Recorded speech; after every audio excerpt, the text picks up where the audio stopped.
Okay, today is more about what has left the workshop than what is here. So let's have a look around. We'll start with what's leaving today. Abby's beautiful Mk1 Escort heads back home up to Yorkshire today. It's been stored here for a year or so, awaiting them building their new workshop unit. So that's going home, so that'll be nice to see that repatriated. And also, the other progress we made was that Richard's Triumph Stag is now MoT'd and almost legal, just needs taxing. So Jan just has to transfer the V5 to her name and get it taxed. So that's rather lovely. However, having said that, we are still got a slight problem that the Strombergs require about 5 mil of choke for the engine to run cleanly. And the odd thing here is that so that implies it's got to be slightly richer, so it's running too lean. Of course, it's fixed jets on the Strombergs. So you've got a bit of choke on there to make it run a bit richer. But if you look at the right-hand carburettor overflow from the reservoir, it is definitely wet. That overflow tube is wet, which rather implies overfueling on the right. So why does it need a bit of choke? Possibly to even up the mixture? Is that what it is? But I can't bring myself to believe that. It's going over lean, it's not going over rich. I think maybe we shall have to resort to sending the carbs to Berlin fuel systems and rebuild them. But we'll talk to Jan about that, since the car sort of works, but I'm not really happy handing it over like that. I've had a look at the two bimetallic strips. They're both working cleanly. So that simple solution isn't it, and neither are both diaphragms are in good condition. So yeah, we've got to ponder that, and we'll make a decision with Jan as to what we do about that. What else happened? Okay, Silky, our 22 foot has sold. So that'll be going over to Northwest Wales at some point before November. And that's nice. I think it's somebody who, well, he has 3 daughters, so hopefully he's going to have somebody to pass it on to, which was my biggest regret, that neither of my daughters were interested in having her. Because I'd far rather have kept her for them than moving her on, because we've invested so much time and enjoyment in her. However, Silky's gone. What else has happened? Okay, well, the cars that have left were, first of all, Colin Payton's Amazon went to Cars to be transported down to Spain for the start of the Sahara Challenge. Car was in fairly good fettle. Obviously, it's its first competitive event out, so there'll be some shakedown stuff, I dare say. We didn't prep it, we just serviced it before it went out.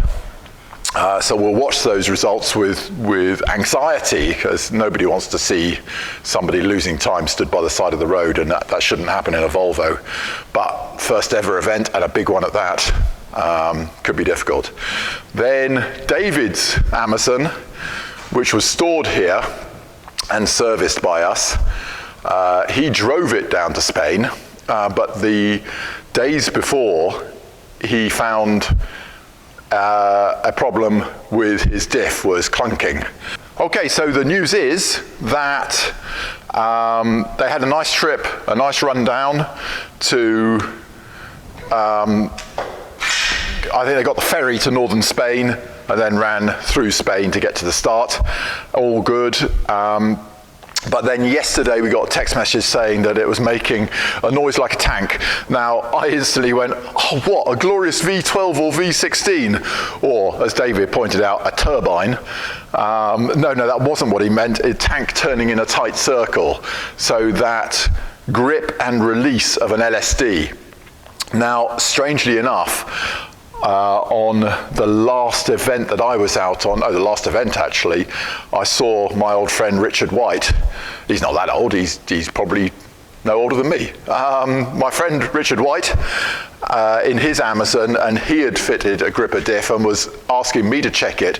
It was absolutely beautiful out on the open road, but when you maneuvered in a tight space, it had this clunk, clunk, clunk going on, which was the LSD gripping and releasing under tight, slow conditions rather than acting smoother.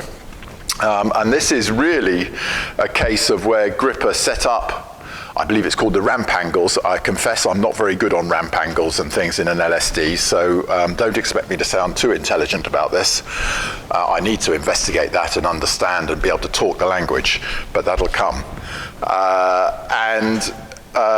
Ian Doble, a very respected man from Lotus, he traveled all over, mainly North America, on behalf of Lotus, advising various American companies how to make their cars handle. He also had a gripper diff and said, nope, that's absolutely what you expect. This dread, and it really does, you see it if you look at I guess the outside wheel, anyway, either wheel, I think, either rear wheel, as they turn a tight circle. And you can see it gripping and letting, gripping and letting, gripping and letting. And attendant with that is this sort of clunk going on. And David reports that this is more significant now, but having said that, when he left Amazon Cars, it was quieter than Richard's car, which again was what Ian Doble said, yep, that's absolutely fine. So my email to him last night was, if it's fine on the open road, if the prop shaft backlash, i.e. the diff pinion, is within less than 5 degrees, if the end float on the half shafts is less than 1 millimeter, then everything sounds good to me, although you could talk to gripper diffs to get reassurance or otherwise. So now that was last night, so we're just going to be watching with trepidation for the results to make sure that David stays in the competition. Yeah, I think really, I think the axle's fine, and he's going to have a good run out. So we will find out.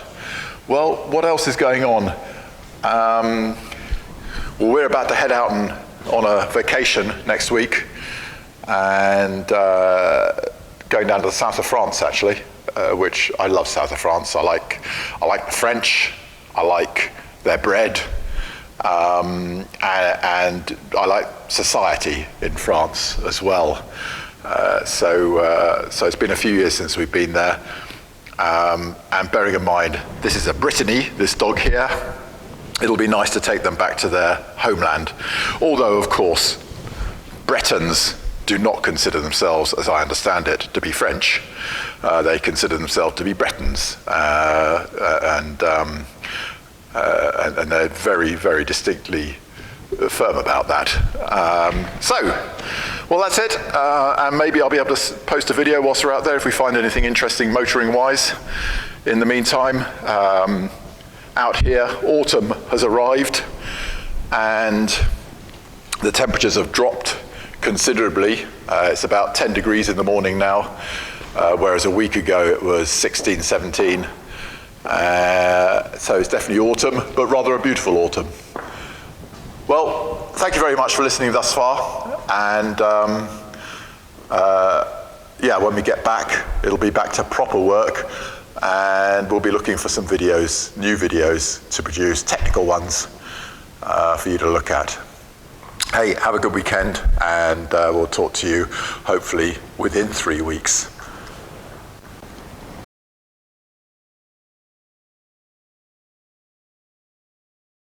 Okay, here's Mike's PV in Brian Goo's unit being ministered to, and there you can see the amount of work Brian is going to get back to clean metal.